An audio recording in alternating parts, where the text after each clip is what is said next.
இந்த ரத சப்தமி அப்படிங்கிறது வந்து நம்ம கமெண்ட்ல கேட்டிருக்காங்க மேம். ரத சப்தமி எப்போ வருது, அதுக்கு என்ன வழிபாடு, அது கொஞ்சம் சொல்லுங்க மேம். ஸ்பெஷலான ஒரு நாள். இதை வந்து எல்லாருமே இந்த வழிபாடு செஞ்சா ரொம்ப நல்லது அப்படின்னு சொன்னா, நம்ம ஆரோக்கியத்திற்கான ஒரு நாள். அதாவது தை அமாவாசை பத்தி நம்ம பேசியிருக்கிறோம். தை அமாவாசையிலிருந்து 7வது நாள் வரக்கூடிய சப்தமி திதி. இதுதான் நம்ம வந்து ரத சப்தமின்னு சொல்றோம். கேட்டால் மட்டும் பத்தாதுங்க, இது நீங்கள் ஃபுல் வீடியோ பார்த்தா மட்டும்தான் புரியும். அன்னைக்கு வந்து ரதம் மாதிரி ஒரு ஸ்பெஷலான ஒரு நாள். ஸ்பெஷல் தான், விட்டுறக்கூடாது. நம்ம என்னென்ன வேண்டுதலோ அவரை பிடிச்சி நம்ம வரம் வாங்கிடணும், எல்லாம் ஒப்பிச்சிடணும். ஆமா. சூரிய பகவானை விடாம அவரை பிடிச்சிட்டு அன்னைக்கு ஒரு நாள் நம்ம வந்து நல்ல வழிபாடு செஞ்சு வரங்களை வாங்கிக்கலாம். நம்மளுடைய பாவங்கள், இவ்வளோ நாள் இருந்த நம்மளுடைய பாவங்கள், தெரிந்தோ தெரியாமலோ செய்திருக்கக்கூடிய விஷயங்கள் அனைத்துமே நீங்கி உடல் ஆரோக்கியம் பெறுவதற்கு, இப்ப எருக்குமே சாதாரண மூலிகை கிடையாது. இப்ப இறையருள் நிறைந்த ஒரு மூலிகை. உடல் ஆரோக்கியத்தை கொடுங்க, நீண்ட நாளா இருக்கக்கூடிய நோய்கள் தீர்வதற்கு, கிரானிக்கா இருக்கும் டிசீஸ்.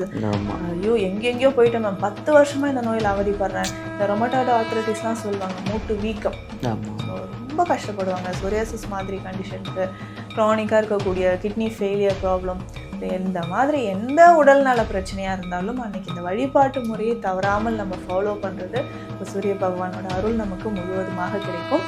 இந்த வருடம் வரக்கூடிய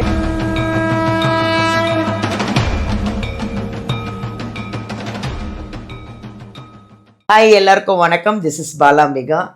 ஆஸ் யூஷுவல் நான் வந்து சென்னை ஆதம்பாக்கம் தீக்ஷாலயம் சித்தா ஹெல்த் கேர்லேருந்து பேசிகிட்ருக்கேன். எங்கள் நித்யா மேம் கிட்ட வந்து நிறைய பேர் வந்து ட்ரீட்மெண்ட் எடுத்து நல்லா இருக்காங்க, நல்லா குணமாயிட்ருக்காங்க. நிறைய மருத்துவம், நிறைய ஆன்மீகம். அதை விட இங்கே எங்கள் மேமோட ஒரு ஸ்பெஷல் என்னென்னா, உங்களுக்காக நீங்கள் வந்து ட்ரீட்மெண்ட் எடுக்கிற அன்னைக்கு உங்கள் பேர் சொல்லி ஒரு ரூபா முடிஞ்சு வச்சு சாமிக்கிட்ட வச்சுருவாங்க. நீங்கள் குணமானதுக்கு அப்புறமா அதை கொண்டு போய் கோவிலில் போடுவாங்க. இதுதான் எங்கள் மேமோட வெரி வெரி ஸ்பெஷல். அது எங்கேயுமே கிடையாது. அந்த ஒரே காரணத்துக்காக மட்டும் இல்லைங்க, எங்கள் மேம் வந்து நிறைய ஆன்மீகம் விஷயமாகவும் உங்களுக்கு நிறைய சொல்லுவாங்க. இப்போ இந்த ப்ராப்ளம், இந்த கோயிலுக்கு போங்க, இந்த விஷயம் நல்லாயிடும், இந்த உடம்பு குணமாகணுமா இந்த இடத்துக்கு போங்க, இந்த ஆலயத்துக்கு போங்க, இந்த சித்தர் வழிபாடு பண்ணுங்க அப்படின்னு எங்கள் நித்யா மேம் அவ்வளோ அழகாக உங்களுக்கு எக்ஸ்பிளைன் பண்ணி உங்களை ஃபாலோ பண்ணி உங்களை குணமாக்குற வரைக்கும் விடவே மாட்டாங்க. அதுதான் எங்கள் நித்யா மேம்கிட்ட அவ்வளோ அப்பாயின்மெண்ட்டு, அவ்வளோ பேர் வந்து பார்த்து குணமாகறாங்கன்னா அது ஒரே ஒரு விஷயந்தான். நம்ம நிறைய பார்த்துட்ருக்கோம், ஆன்மீகம் ரீதியாகவும் மருத்துவ ரீதியாகவும் பார்த்துட்ருக்கோம். இன்றைக்கி வந்து ரத சப்தமி அப்படின்றது என்ன, எனக்கும் அது கரெக்டாக தெரியறதில்ல. ரத சப்தமி அப்படின்னா என்ன, அதுக்கு என்ன வழிபாடு, அது எப்போ வருது, அதுக்கு என்னென்ன பண்ணலாம் அப்படின்னு நிறைய பேர் கமெண்ட்லேயும் கேட்டிருக்காங்க. எனக்கும் அது தெரிஞ்சுக்கணுன்னு ஆசையாக இருக்குது. வாங்க மேமையை சந்திக்கலாம். வணக்கம் மேம். வணக்கம் மேம், எப்படி இருக்கீங்க? நல்லா இருக்கேன் மேம், நல்லா இருக்கேன். உங்களோட ஸ்பெஷல் வந்து இப்போ நிறைய பப்ளிசிட்டி ஆகிடுச்சு. நல்லா வந்து எல்லாரும் கமெண்ட்ஸில் கேட்டுட்ருக்காங்க. பட் நிறைய பேர் குணமானவங்களும் கமெண்ட் பண்ணிகிட்ருக்காங்க, நல்லாயிட்டேன் எப்படி இருக்கீங்க அப்படின்னு உங்களை வந்து கேட்டுட்ருக்காங்க. அதை விட உங்களுக்கு நிறைய வந்து ஃபேன்ஸுன்னு சொல்ல முடியாது மேம். உங்கள் மேலே பாசத்தில் நிறைய மக்கள், அதாவது நிறைய லேடிஸ் எல்லாம் வந்து உங்கள் மேலே ரொம்ப பாசமாக இருக்காங்க.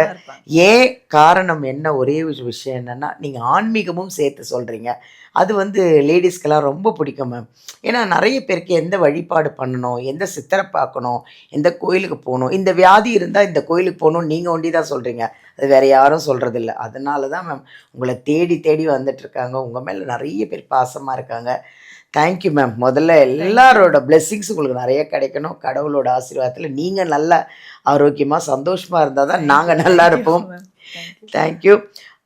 இந்த ரத சப்தமி அப்படிங்கிறது வந்து நம்ம கமெண்ட்ல கேட்டிருக்காங்க மேம். ரத சப்தமி எப்போ வருது, அதுக்கு என்ன வழிபாடு, அது கொஞ்சம் சொல்லுங்க மேம். ஸ்பெஷலான ஒரு நாள். இதை வந்து எல்லாருமே இந்த வழிபாடு செஞ்சா ரொம்ப நல்லது அப்படின்னு சொல்லலாம். நம்ம ஆரோக்கியத்திற்கான ஒரு நாள். அதாவது தை அமாவாசை பத்தி நம்ம பேசியிருக்கிறோம். தை அமாவாசையிலிருந்து 7வது நாள் வரக்கூடிய சப்தமி திதி. இதுதான் நம்ம வந்து ரத சப்தமின்னு சொல்றோம்.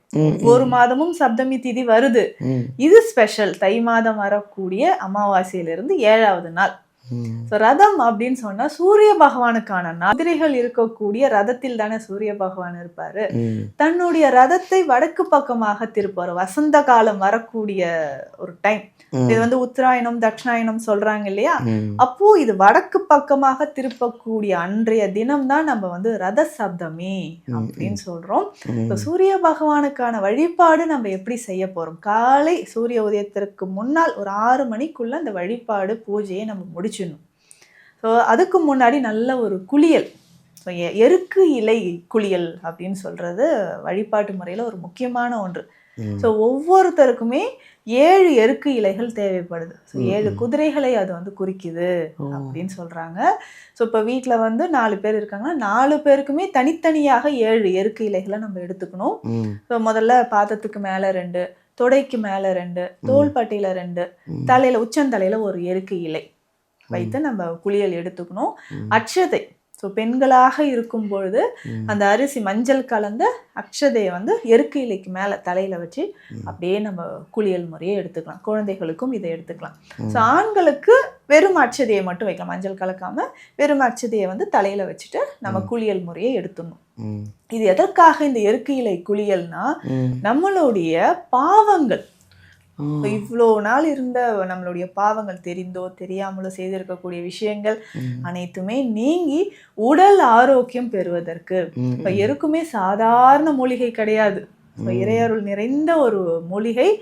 அதை எருக்கு இலையை வைத்து நம்ம சூரிய பகவானை அதை நல்லா நீராடிட்டு சூரிய பகவானை வழிபாடு செய்யணும். சரி, நீராடியாச்சு. இப்போ நம்ம வந்து பூஜை அறையில் என்ன செய்ய போறோம் அப்படின்னு பார்த்தோம்னா, முதல்ல வாசல்ல நம்ம வந்து அந்த ரதம் இருக்கிற மாதிரி நம்ம கோலம் போடலாம். சூரியன் வரைபடம் வரைந்து நம்ம கோலம் போடுறது நல்லது. பூஜை அறையிலும் நல்லா நம்ம வந்து பூஜை அறையை நல்லா நீட்டாக ரெடி பண்ணிட்டு சூரிய பகவான் படம் இருந்தால் அதுக்கு நம்ம செய்யலாம். இல்லை நம்ம சூரிய பகவான் படம் இல்லைன்னா கோலமாக வரைஞ்சிக்கலாம். சூரியன் கோலம் வரைஞ்சிட்டு நல்ல ஒரு விளக்கு, அகல் விளக்குல நல்லெண்ணெய், சிவப்பு நிற திரி போடணும். சிவப்பு நிற திரி போட்டு வடக்கு பக்கமாக தீபத்தை வைத்து தீபம் ஏற்றி சூரிய பகவானை வழிபடணும். இப்போ நெய்வேத்தியம் வந்து சர்க்கரை பொங்கலோ நல்ல உளுந்து வடையோ அவருக்கு பிடித்தது இதை வைத்து நல்லா வழிபாடு செஞ்சுட்டு வரும்போது வீட்டில் இருக்கக்கூடிய அது நமக்கு வந்து அந்த நெகட்டிவ் எனர்ஜிஸ், நம்மளுடைய பாவங்கள் கஷ்டங்கள் எல்லாமே தீர்க்கக்கூடிய ஒரு முக்கியமான ஒரு நாள். சிவப்பு நிற வஸ்திரம் அணிந்து நம்ம பூஜை செய்யறதும் ரொம்ப சிறப்பு. ஸோ அதுவும் நம்ம வந்து சிவப்பு நிற வஸ்திரம் அணிந்து காலை 6 மணிக்கெல்லாம், அதுவும் ஞாயிற்றுக்கிழமை வேற, சூரியனோட வாரத்தின் முதல் நாள், சூரியனோட நாள். ஸோ சூரிய பகவானை நல்லா பிரார்த்தனை செய்யும்போது நல்லாவே வரங்கள் கொடுப்பார். எப்படி இந்த பிரபஞ்சத்தையே அவர் வாழ வச்சுட்டு இருக்கு, பூமியில ஒரு சின்ன உயிர் தோன்றனாலும் அவர் தானே.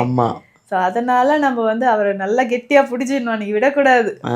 இந்த வரம் எனக்கு நீங்க கொடுங்க அப்படின்னு நம்ம வேண்டி உடல் ஆரோக்கியத்தை கொடுங்க. நீண்ட நாளாக இருக்கக்கூடிய நோய்கள் தீருவதற்கு, க்ரானிக்காக இருக்கும் டிசீஸ். ஐயோ எங்கெங்கேயோ போயிட்டேன் மேம், 10 வருஷமா இந்த நோயில் அவதிப்படுறேன். இந்த ரொமட்டாய்டு ஆர்த்ரைட்டிஸ்லாம் சொல்லுவாங்க, மூட்டு வீக்கம்.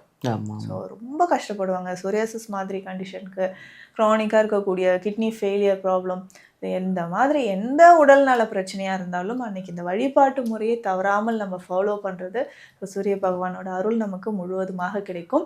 ஸோ இந்த வருடம் வரக்கூடிய இந்த ரத சப்தமி எல்லோரும் சூரிய பகவானை பிரார்த்தனை செய்யணும்னு நான் கேட்டுக்கிறேன். Thank you ma'am. Thank you ma'am. நாங்கள் எங்களுக்கு என்னென்ன தான் சொல்வீங்க, நிறைய விஷயம் சொல்லிட்டு இருக்கீங்க. Thank you ma'am. அதாவது ரத சப்தமி அப்படின்றத பற்றி நிறைய பேர் கேட்டீங்க. கேட்டால் மட்டும் பத்தாதுங்க, இது நீங்கள் ஃபுல் வீடியோ பார்த்தா மட்டும்தான் புரியும். அன்றைக்கி வந்து ரதம் மாதிரி ஒரு கோலம் போட சொல்கிறாங்க. பாவம் கர்மா அதெல்லாம் வந்து தீக்கிற ஒரே நாள் அன்றைக்கி தான். அதுவும் ரத சப்தமி வந்து சூரியனுக்கு உகந்தது. சூரிய பகவானுக்கு உகந்ததே வந்து ஞாயிற்றுக்கிழமை. ஸோ ஞாயிற்றுக்கிழமை அன்றைக்கி வருது, விட்டுறாதீங்க. அன்னைக்கு ரொம்ப உடம்பு சரியாதவங்க, ரொம்ப நாள் நோய்பட்டவங்க, கர்மா உள்ளவங்க, எவ்வளோ பிரச்சனையாகவே இருக்கேங்க நான், அதுக்குலேருந்து விடிவு காலமே இல்லையா அப்படின்னு கேட்குறவங்களுக்கு அன்றைக்கி ஒரு நாள் ரொம்ப நல்ல நாளாக அந்த சூரிய பகவானை கெட்டியாக பிடிச்சிக்க சொல்கிறாங்க. அன்றைக்கி மறந்துடாதீங்க, சூரிய பகவானை கும்பிட்டு ரத கோலம்லாம் போட்டு அன்றைக்கி நல்ல ஒரு வழிபாடு பண்ணுங்கள். உங்களுக்கு எப்பேற்பட்ட ரொம்ப வருஷமாக நோயில் இருக்கிறவங்களும் குணமாயிடுவாங்க. நம்ம பாவம் பண்ணிட்டோம், கர்மா இருக்குது, அதுக்கு என்ன பண்ணுறதுன்னா அது ஒரு நாள் தான். அந்த ஒரு நாள் தவற விட்டுறாதீங்க.